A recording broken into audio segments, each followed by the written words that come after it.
किसान साथियों, धान की रोपाई से जो पहला 1 महीना होता है वो धान की फसल के लिए बहुत ही महत्वपूर्ण समय माना जाता है। यानी रोपाई से 30 दिन का जो समय होता है, 30 दिन तक अगर आप कुछ अच्छे से तैयारी करते हैं, अगर आप सही प्रबंधन करते हैं, सही से खादों का इस्तेमाल, अच्छे से खरपतवार का नियंत्रण, तमाम चीज़ें करनी होती हैं। तो अगर आप अच्छे से करेंगे तो आपके पौधे में बढ़िया विकास होगा, आपकी फसल में अच्छे कल्ले भी आएंगे। तो वही कुछ गलतियां हैं, लगभग 5 गलतियां आज हम आपको बताएंगे जो आपको रोपाई से लेके पहला 1 महीना नहीं करना है, नहीं तो नुकसान हो जाएगा।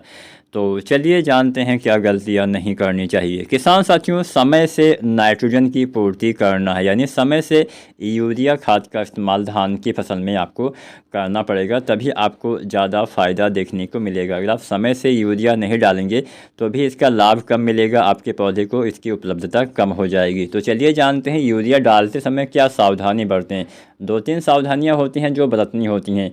अगर खेत में बहुत ज़्यादा पानी भरा हुआ है तो यूरिया न डालें। पानी हटाने के बाद, पानी निकालने के बाद ही आप यूरिया खाद का प्रयोग करेंगे तो वो बेहतर रहेगा, क्योंकि अगर पानी भरा हुआ होता है तो उसमें यूरिया डालने से जो नाइट्रोजन होता है उसका वाष्पीकरण ज़्यादा हो जाता है, जिससे उसकी उपलब्धता आपके पौधे को कम मात्रा में हो पाती है। इसके अलावा अगर मान लीजिए बरसात हो गई है, बहुत ज़्यादा खेत से पानी बह रहा है, कई बार ऐसा होता है कि जब बरसात ज़्यादा होती है तो सब जगह से पानी जो है इकट्ठा होकर बहने लगता है। तो अगर पानी खेत से बह रहा है तो बहते हुए खेत के पानी में भी आपको यूरिया नहीं डालना है, अन्यथा इसकी उपलब्धता कम हो जाएगी। इस बात का भी ध्यान देना है। इसके अलावा बहुत ख़राब मौसम है, मतलब बहुत तेज़ धूप है, बहुत तेज़ हवा चल रही है, ऐसी कंडीशन में अगर आप यूरिया डालते हैं तो वो क्या होता है, वो वाष्पीकरण होकर जो अमोनिया गैस बन जाती है, जिससे उसका उपलब्धता कम हो जाती है। तो आप यूरिया इन कंडीशन में नहीं डालें। कब डालें? शाम के समय डालना सबसे अच्छा होता है, और पानी जब बहुत ज़्यादा भरा ना हो तब यूरिया डालें। अगर आपकी हल्की मिट्टी वाला खेत है तो सिंचाई करने के बाद ही यूरिया डालें, तब वो ज़्यादा काम करेगा। और हल्की मिट्टी वाले खेत में कई भागों में बांट के आपको यूरिया का प्रयोग करना चाहिए। तो मात्रा के बारे में आपको बताने से पहले दूसरा कारण हम जानते हैं। मात्रा में आपको दूसरा कारण बताने के बाद बताऊंगा। तो समय से डीएपी न डालना भी एक बड़ी वजह होती है। समय से डीएपी का मतलब, डीएपी अगर आप रोपाई से पहले डालेंगे, खेत तैयार करते समय डालेंगे, तब तो ये बढ़िया काम करता है, अन्यथा ये अच्छे से काम नहीं करता है। क्योंकि बाद में डालने से क्या होता है कि फास्फोरस एक अगतिशील तत्व होता है, मतलब एक ऐसा तत्व जो स्थिर रहता है, ज़्यादा ऊपर नीचे नहीं जाता है। अगर आपने बाद में रोपाई करने के बाद डाला तो ऊपरी हिस्से में ही रह जाएगा, नीचे तक न जाने से पौधे की जड़ों तक ये इसकी पहुंच कम रहेगी, जिससे इसका लाभ कम मिलेगा। तो जितनी भी ये फास्फोरस वाली खाद है, अगर आप डीएपी नहीं भी डाल रहे हैं, अगर आप सिंगल सुपर फास्फेट का इस्तेमाल करते हैं तो भी इसका इस्तेमाल रोपाई से पहले ही करें। अगर आप एनपीके 12-32-16 डालते हैं, या एनपीके 10-26-26, या एनपीके 14-35-14, या एनपीके 20-20-0-13, तमाम तरह के एनपीके आते हैं। कोई भी ऐसी खाद जिसमें फास्फोरस उपलब्ध होता है, जिसमें फास्फोरस पाया जाता है, उसका इस्तेमाल खेत की तैयारी करते समय ही मिट्टी में मिला देना सबसे बढ़िया माना जाता है। बाद में डालने से फास्फोरस सही से काम नहीं करता है, काम भी करेगा तो कम मात्रा में आपके पौधे इसका उपयोग कर पाएंगे। तो अगर आप डीएपी की हम यहाँ पे बात करेंगे तो डीएपी आपको रोपाई से पहले लगभग आपको 30 से लेकर 40 किलो तक, या अधिकतम 45 किलो तक भी आप डाल सकते हैं। अगर कोई वैरायटी देर से तैयार होती है तो 45 किलो तक पर एकड़ के हिसाब से आप डीएपी डाल सकते हैं।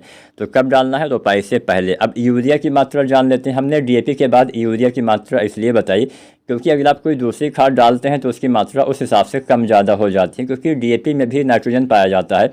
तो अगर आप डीएपी के साथ रोपाई करते हैं तो पहली यूरिया रोपाई के समय नहीं डालना है, रोपाई के 1 सप्ताह बाद डालिए। लगभग आप 15 से 20 किलो यूरिया डालिए। 1 सप्ताह से 10 दिन तक आप यूरिया 15 से 20 किलो पहली बार डालिए। और दूसरी बार यूरिया आप डालेंगे 25 दिन के आसपास, लगभग 20, 25 या 30 दिन तक भी डाल सकते हैं। लगभग 30 से लेकर 40 किलो तक आपको दूसरा यूरिया डालना होता है। अंतिम यूरिया की बात की जाए तो अंतिम यूरिया धान की फसल में 40-45 या अधिकतम 50 दिन के अंदर आपको प्रयोग करना होता है। 30 से 40 किलो आप यूरिया डाल सकते हैं अंतिम यूरिया के रूप में। तो इस तरह से अगर आप यूरिया डालते हैं तो ये अच्छा रहेगा। और अगर आपकी हल्की मिट्टी वाला खेत है तो वहाँ पे आप कई भागों में, हमने 3 बार बताया, आप 6 बार में डालिए, मात्रा आपको आधा कर देना, मतलब कुल मात्रा इतना ही रहेगा 30 किलो 2 बार और एक बार 15 से 20 किलो।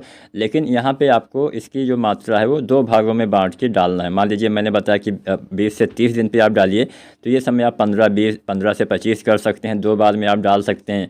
और यहाँ पे मात्रा वही 15-20 किलो आप हर बार डाल सकते हैं।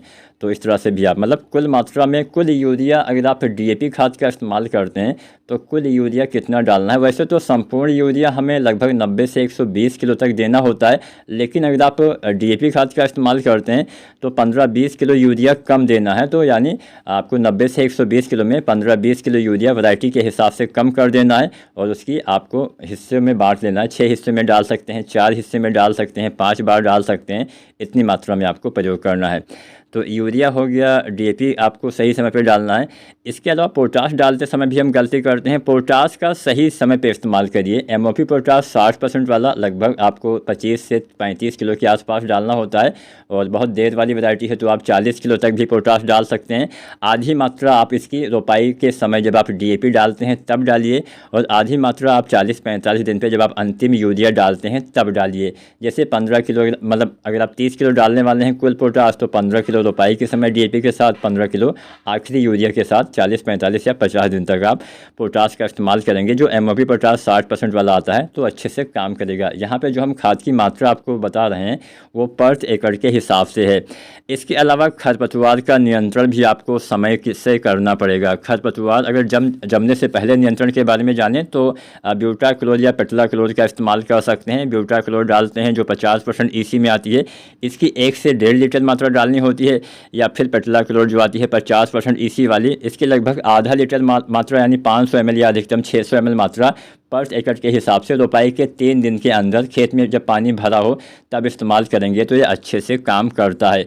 मान लीजिए खरपतवार का जमाव बाद में हो जाता है किसी कारणवश, तो बिस्पायरीमैक्स सोडियम जो आता है 10% SC में इसका इस्तेमाल करिए। लगभग 80 से 120 ml मात्रा इसका आपको प्रयोग करना होता है। इसका प्रयोग तब करना है जब खरपतवार 2 से 3 या 4 पत्ती को हो। बहुत ज़्यादा बड़े खरपतवार पे भी ये दवाएं काम नहीं करेंगी।